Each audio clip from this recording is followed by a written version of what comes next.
Back on Do It Yourself channel. Today I'm going to show you how to change the display refresh rate in your Motorola Edge 13 Neo. This operation can be helpful if you want to change the refresh rate for your games, for example. So go to the settings, now scroll down to the display and scroll down and search for the display refresh rate. It's been auto in standard.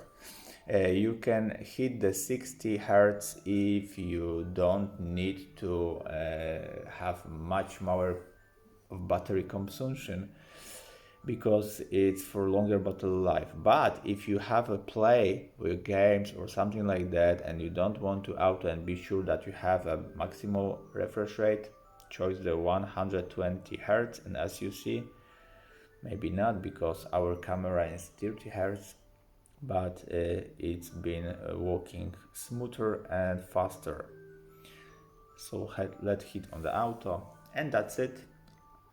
I hope the video is helpful for you. If yes, you can leave like, leave comment and leave subscribe, and see you by next video. Hey!